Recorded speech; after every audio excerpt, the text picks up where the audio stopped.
It's another one of those old Frank Monday productions coming at ya. All right, you sexy motherfuckers. I hope you're doing all right today. I wanted to take this opportunity to delineate a little bit about Magick 101 and what it's going to be and what it's not going to be. So number one, it's not going to be a doctorate level dissertation on Hermetic science. Even though I've read thousands of books on the subject, even when I was younger, by the time I was 25, I had already read probably 500 books, anything I could get my hands on. And so we'll not get into that. I want it to be a little more practical than that. There's already a lot of talking heads out there that can dissect things, that can dissect things on an intellectual level far superior to my own. So it would not behoove any of us for me to try to get into the realm of intellectual dissecting of these systems, because the truth is I wouldn't do a very good job at that. So what am I good at? I'm good at being the beast when I need to, but I'm good at getting magical results with these systems.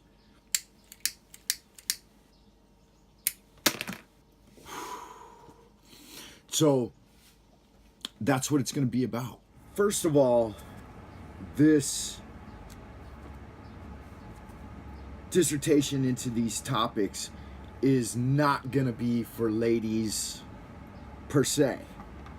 Ladies, of course, can use the knowledge if they want, but I'm not a lady that I know of, and I don't really know that much about the way magic works for women. It seems to me more intuitive for them. Whereas for men, it essentially comes down to what your emissions frequency is. The higher your emissions frequency, the less you're going to get done. And you don't have to take my word for it. And you're probably thinking, hey, wait a minute, Frank Monday, I don't drive a fucking car. I got zero emissions. That's not what I'm talking about. I'm talking about ejaculations per month. How much are you choking the fucking chicken and draining off your source of magical power? Now, you're probably thinking, what the fuck? How does that have anything to do with magic? It's got everything to do with magic.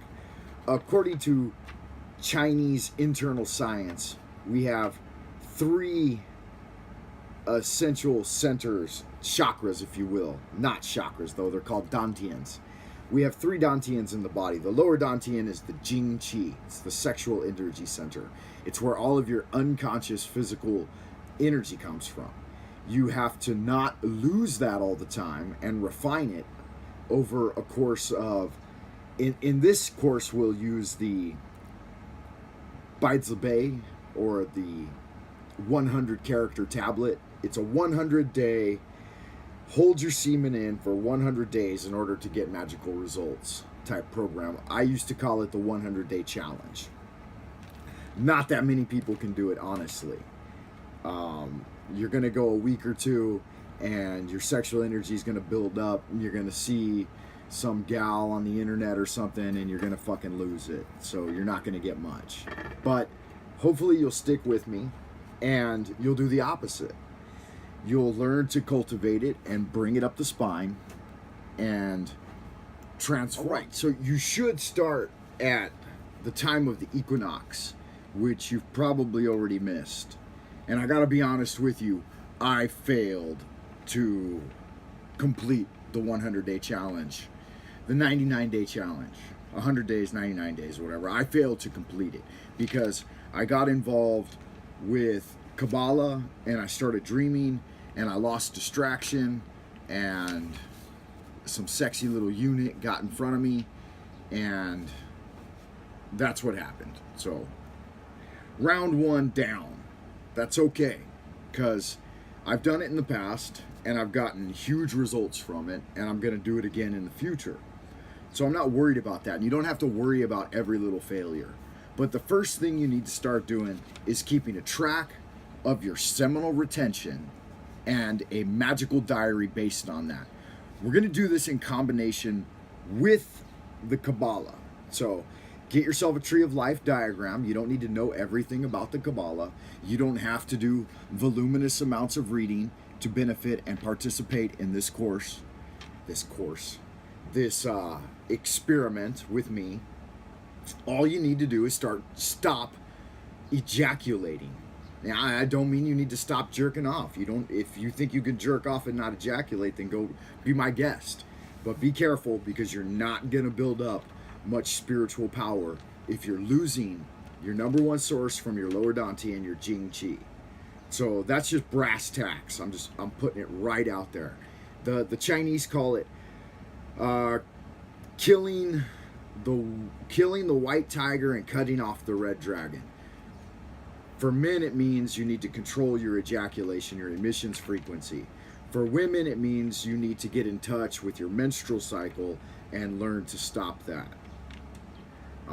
There's numerous authors you can check out this information on. But it's going to be really important for this type of magical operation. First of all, I want to give a note out to all the charlatans out there that are trying to sell you something.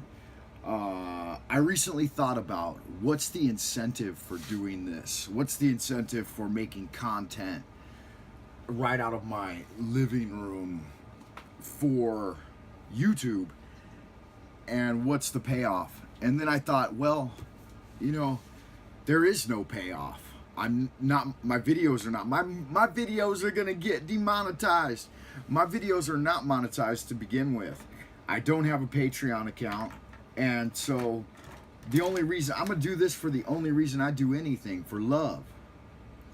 For love.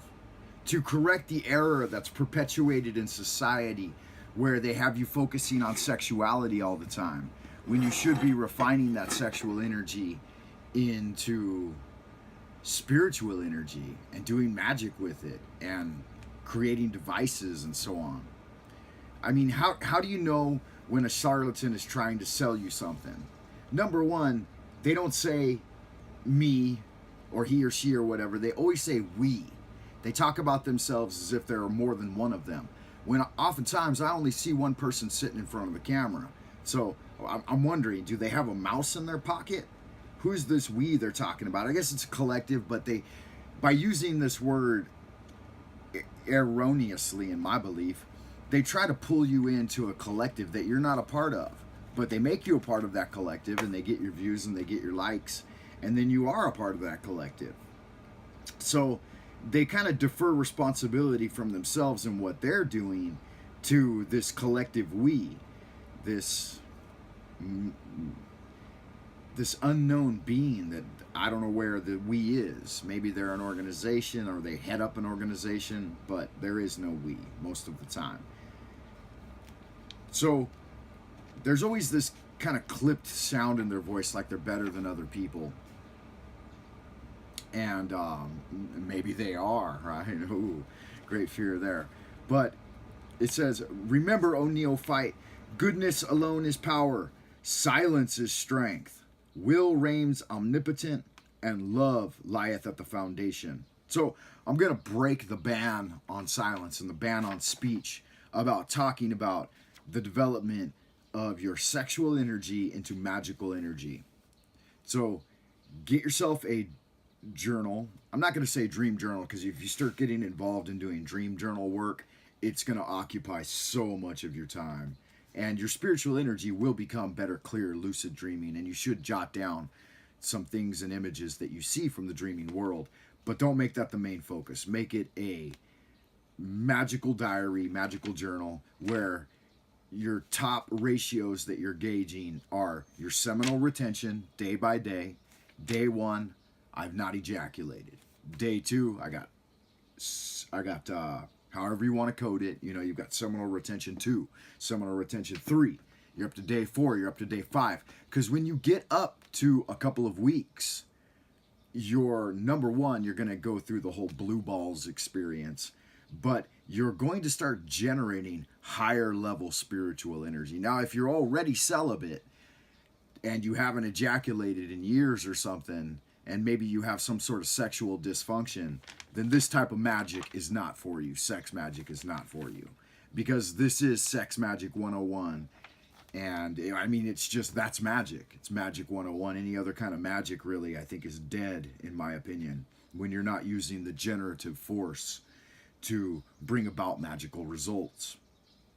I was looking for a quote I had written down in here from Tesla, where Tesla talked about it. He said, you can either have women or you can have spiritual development. Now, he's wrong in that. The ancient Chinese method that we're going to be getting into is you get both. You just don't ejaculate. And so that was, if Tesla had understood it, and I know he understood it, but in a very conservative time he was living in, I would imagine he didn't have the opportunity to express himself directly. Nikola Tesla's 10 principles. And this is what struck me when I got to it, that it's reminiscent of Chinese sexual alchemy. And that's what we're going to be doing. We're transforming our sexual energy we're transforming it through the cauldron of the body, the 5 solid organs and 6 hollow organs, and storing it in the brain. Well, you store it in the organs, but you utilize the brain as the higher receiver to transmit and receive frequencies from the celestial sphere and create a type of unformed energy called Wuji that can literally become things. And here, let me tell you what Tesla said about it. Nikola Tesla's 10 principles. Number 1 was to have a high awareness of one's goals and the work that is required to achieve them. Okay. Number 2, determination.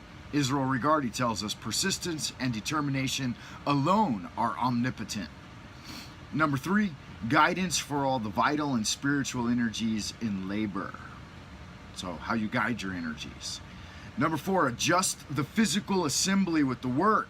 The body, food, and dreaming is very important. He goes on, for a long and exhausting work which required superhuman effort. After 1 hour of sleep, I'd be fully recovered, he says. That's pretty good. Number 5, memory. Use it for picking what is best for a given moment. So memory becomes the algorithm that breeds to wisdom, which means that you can make better choices. So stack your memory, like Sherlock Holmes said, with the things that you need to do a good job. Number 6 is visualization. I've been working a lot with visualization and the tree of life. I found visualization, I'm a Pisces, but I found visualization to be one of the most difficult things in the world to achieve perfection at, or not to achieve mastery of. I'm getting better at it though. I am. Number 7, this is one that I've always been good at, and I was good at it at a real young age.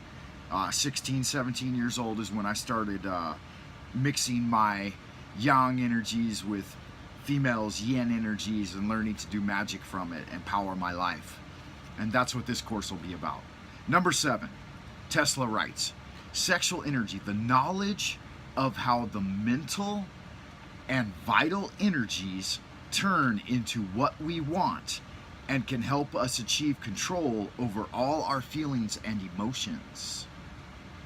Now he says vital energies, he means sexual energies, your seminal fluid, your semen. Let me restate that. The knowledge of how your mental and seminal fluid turn into what you want, and it helps you to achieve control over your emotions. The Hindus called it the Kundalini Yoga, which is obscure and miasmic. That's not what it is. It's about learning to discipline your vital physical energies, and they naturally rise. You don't have to do any special Kundalini fucking yoga. it's not necessary, and it's a distraction from the truth of how easy it really is. I mean, I have experiential vital proof at a young age that it was super easy to have no real system of magic and turn your sexual energies through intention into tangible magical results. Sexual energy is the most widespread energy in the universe. We're endowed with it at birth, and it possesses an intuitive and intrinsic, we possess an intuitive and intrinsic understanding of it. There you go.